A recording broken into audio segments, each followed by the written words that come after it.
Hey, economic warriors. Buckle up, because today we're diving headfirst into the UK housing market dumpster fire, a textbook case of government mismanagement, tax policy madness, and economic delusion. That's right, folks, it's time to roast the clowns in charge who've turned the dream of homeownership into a dystopian nightmare. So, grab your pitchforks, or at least a strong cup of tea, because we're about to expose the economic insanity behind the latest housing market meltdown. Let's get to work. If you've been paying attention to the UK housing market, you'll know it's been a roller coaster of government-induced chaos, propped up by tax gimmicks and fueled by delusions of endless growth. But the party's over, folks. According to the latest data from Nationwide Building Society, UK house prices flatlined in March 2025, with the average home price stuck at £271,316, $350,000. Zero growth. Nada. Zilch. This is the first time in 7 months we've seen no upward movement, and it's a flashing neon sign that buyers are finally waking up to the economic madness around them. Now, before you start blaming the market or global conditions, let's get one thing straight: this mess has the fingerprints of government mismanagement all over it. The culprit? The expiration of a major tax break, specifically, the stamp duty holiday, that ended on April 1, 2025. And guess what? Economists, in their infinite wisdom, had predicted a measly 0.2% price increase. Ha! Looks like the crystal ball needs a good polish, because reality just slapped those forecasts right back to the ivory tower. So, what's really going on here? Let's peel back the layers of this economic onion, from the surface-level symptoms to the deep, systemic rot, and expose how the government's obsession with short-term gimmicks is tanking the economy, crushing homebuyers, and setting us up for a recessionary disaster. Let's start with the obvious, the stamp duty holiday. For those of you who've been living under a rock, or just trying to survive the cost of living crisis, stamp duty is a transaction tax you pay when you buy a home in the UK. Back in 2020, during the height of the pandemic, the government decided to stimulate the housing market by slashing stamp duty thresholds, meaning buyers paid less tax, or none at all, on homes up to a certain value.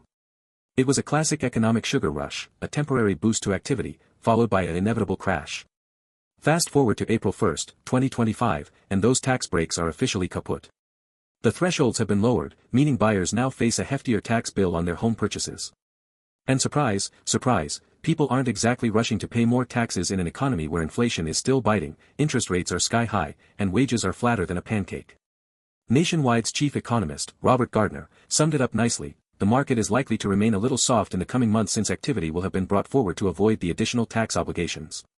Translation: buyers scrambled to close deals before the tax break expired, creating an artificial spike in demand, followed by crickets. This isn't rocket science, folks, it's a pattern we've seen every single time a stamp duty holiday ends. Just look at the aftermath of the 2021 stamp duty holiday: house price growth slowed, transactions plummeted, and the market went into a funk. But here's the kicker: this isn't just a soft patch. This is a warning sign of deeper, systemic issues that the government has not only ignored but actively made worse. Let's dig deeper. If the stamp duty fiasco was the spark, then sky-high interest rates are the gasoline on this housing market fire. The Bank of England, in its infinite wisdom, has been hiking interest rates to combat inflation, which, as of March 2025, is still stubbornly above the 2% target.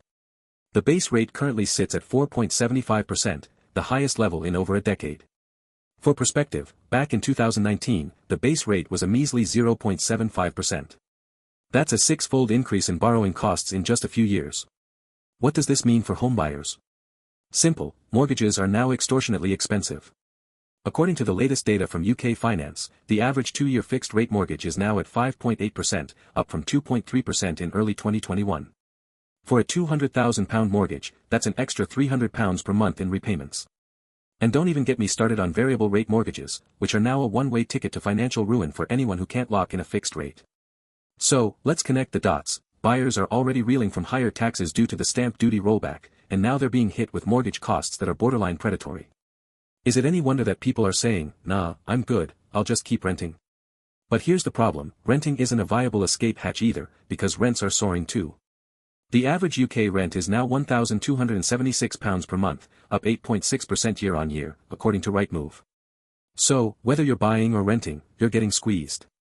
And who do we have to thank for this? The government and the Bank of England, who've spent years patting themselves on the back for managing the economy, while in reality, they've just been kicking the can down the road. Now, let's zoom out a bit and talk about the elephant in the room: housing supply. The UK has a chronic shortage of homes, and successive governments have done absolutely nothing to fix it. According to the National Housing Federation, the UK needs to build 340,000 new homes per year to meet demand, but in 2024, we barely scraped past 160,000. That's less than half of what's needed. And guess what? Construction activity is now slowing even further, thanks to, you guessed it, higher borrowing costs and economic uncertainty. Why does this matter? Because when supply is tight and demand is artificially propped up by tax breaks, you get a textbook case of price inflation.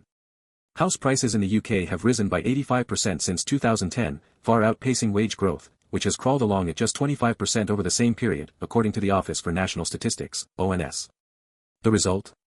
A generation of young people locked out of homeownership, with the average first-time buyer now needing a deposit of £60,000, equivalent to 1.5 times the average annual salary.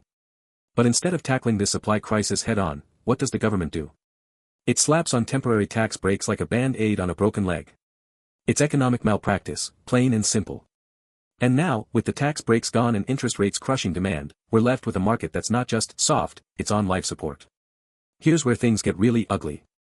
The housing market isn't just a standalone sector, it's the beating heart of the UK economy. Construction, real estate, and related industries account for 13% of GDP, according to the ONS. When the housing market tanks, it drags everything else down with it. And the warning signs are everywhere. Consumer confidence is at its lowest level since the 2008 financial crisis, with the GfK Consumer Confidence Index sitting at 21 in March 2025. Retail sales are flatlining, unemployment is ticking up, now at 4.3%, per the ONS, and businesses are slashing investment due to economic uncertainty. Sound familiar? It should, because these are the exact ingredients of a recession. But wait, there's more. Remember all those people who rushed to buy homes before the stamp duty deadline? Many of them are now stuck with mortgages they can barely afford, thanks to rising interest rates.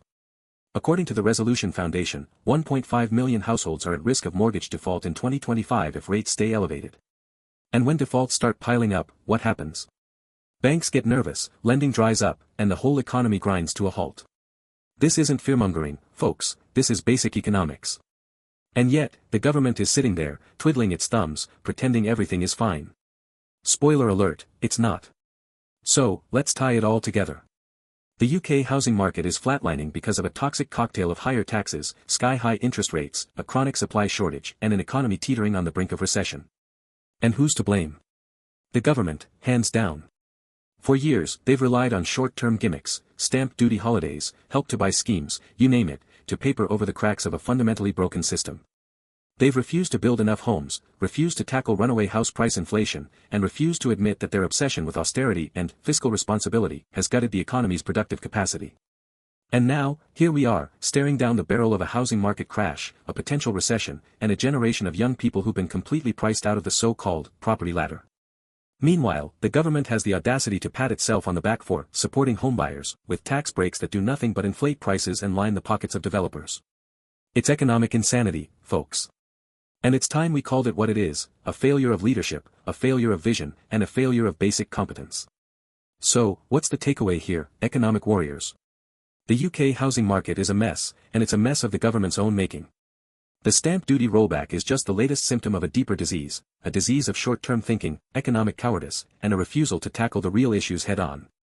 If we want to fix this, we need bold, structural reforms, not more gimmicks. Build more homes, lots of them. Crack down on speculative investment that drives up prices.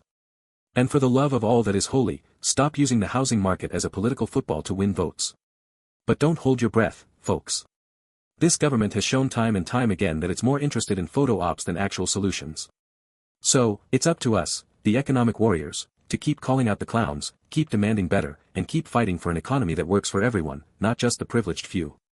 Until next time, stay sharp, stay angry, and stay tuned to Boss Economics World, where we never stop exposing the economic insanity around us. Peace out.